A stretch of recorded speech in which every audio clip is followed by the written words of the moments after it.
Okay, hello everyone. This is Sharonda, and this is my podcast as well as my YouTube channel, Spiritual Sense. Today is Wednesday, which is December the 21st, and in this podcast, I go over topics in regards to the paranormal, occult, and supernatural. And so I speak on things such as hauntings, curses, out-of-body experiences, soul travel, spiritual manifestation, spiritual apathy, nirvana, reincarnation. I also discuss belief systems and practices such as Hinduism, Islam, Jainism, Scientology, Wiccan, Santeria, Hoodoo, Voodoo, Black and White Magic. I like to start off, as I do in any of my podcasts as well as my YouTube presentation, stating that this podcast is for entertainment purposes as well as this YouTube channel. Okay?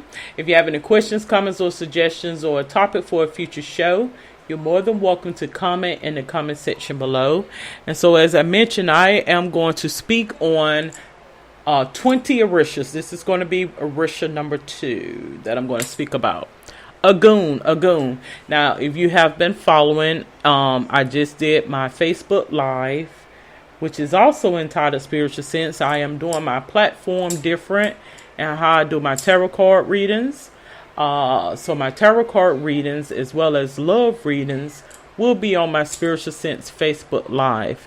And I have solely dedicated my YouTube channel for the topics of the day in regards to Spiritual Sense. Okay? So the second Orisha that I'm going to speak about, I spoke about Yemaya. That was about a week, maybe a week and a half now. Now I'm going to proceed to speak of Ogun. Because I felt, I mentioned that I felt as though the reading was applicable to someone who may be experiencing a spiritual attachment or perhaps evil eye. Now when I say that, I'm not saying it in a, well, it could be considered negative, but it's in relation to unfavorable. When there's some unfavorable things that may be oversight. So Ogun, it depends on, what religion, but it's a spirit that appears in several African religions. He attempted to seize the throne after the demise of Abatala, who reigned twice before and after Abdullah, but was ousted by Makin and sent on an exile, an event that serves as the core of a Lojo festival. Ogun was a warrior and a powerful spirit of metalwork as well as of rum and rum making. He is also known as the god of iron and is present in Yoruba religion, Haitian voodoo, and Western African voodoo. So in the Yoruba religion, Ogun is a primordial Orisha in Yoruba land. In some traditions, he is said to have cleared the path for the other Orisha to enter Earth using a metal axe and with the assistance of a dog. To commemorate this, one of his praise names, or Oriki, is Ashin Ismoli, or the first of the primordial Orishas to come to Earth. He is the god of war and metals.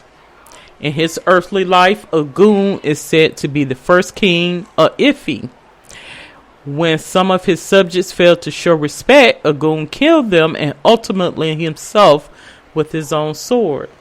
He disappeared into the earth at a place called Iri Ikiti with the promise to help those who call on his name. His followers believe him to have Woeli's son, to have disappeared in the earth's surface instead of dying. Throughout his earthly life, he is thought to have fought for the people of Eri, thus is known also as Anar. He is now celebrated in Ogun, Ekiti, Oyo, Ondo states. Followers. So it says Ogun is a traditional deity of warriors, hunters, blacksmiths, technologists, and drivers in the Yoruba region. Followers of traditional Yoruba religion can swear to tell the truth in court by kissing a piece of iron in the name of Ogun. Drivers carrying an amulet of Ogun to ward off traffic accidents. Now, I'm going to explain something to you. You may think this is mind over matter, and it could very well be, but I do feel as though if you honestly put reverence in certain tangible things, God will carry out whatever that desire is. I carry in the car, sometimes I carry it on my person, a stone, a black tourmaline stone.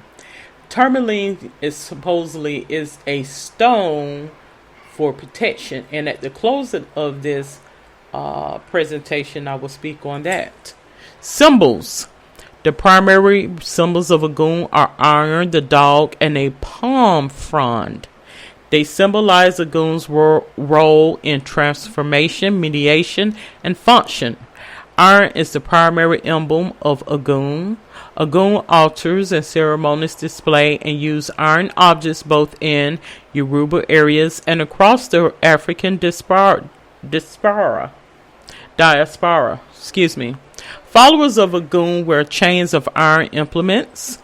Ogun festivals feature the display of knives, guns, blacksmiths' implements, scissors, wrenches, and other iron implements from daily life. Sacrifice. Meats are sacrificed for Ogun.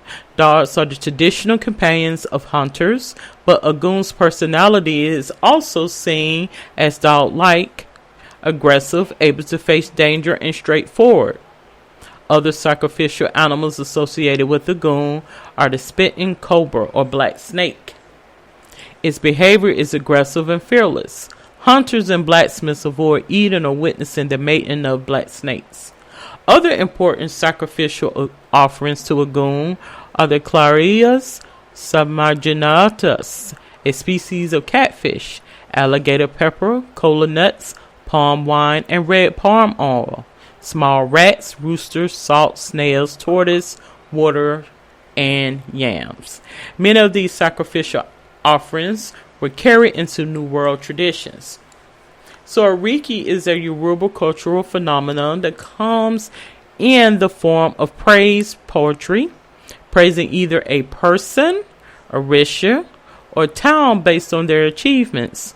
Ogun worshippers are known to sing Ogun's Ariki, and this special part insinuates that Ogun is in 7 paths. So I'm going to read it off, and forgive me, I can only go off of my dialect. Ogun miya longumi, Ogun alara ni'in gib aja, Ogun arnara a gibo abo, Ogun ikola a gibo ebing, Ogun gibing binna oji igi ni mu, Ogun ila e gibisan isu, Ogun akren aga awo agbo, Ogun elamo iron enon niji, makinde ti dengun leyin odi, bia ba gibo taba agbogi, e giba e kuku e giba kimbiri. So it translates to, my Ogun manifests in several different ways. Ogun of the town of Ilara accepts a dog atonement. Ogun of the town of Erie accepts a ram atonement. Ogun of the town of Okoli accepts a snail atonement. Ogun of Gebanajina Agina drinks tree sap for atonement. Ogun of the town of Ela accepts yam seeds atonement. Ogun of the Akiran people accepts ram for atonement. Ogun of the Elamona people eats tortoise meat for atonement. The brave that wages foreign wars. He will consume either Nupe or Hayusa. He consumes foreign people. He will consume the Canary too. So, that's basically just to give you a synopsis of Ogun. Again, it goes over the ritual sacrifice, the ritual foods, and Palo as well as Santeria, They pay homage to Ogun. You will see it in many of the voodoo religions and things of the sort. So I am going to conclude this podcast as well as this YouTube channel episode speaking about Ogun, and I will proceed with the next topic for today.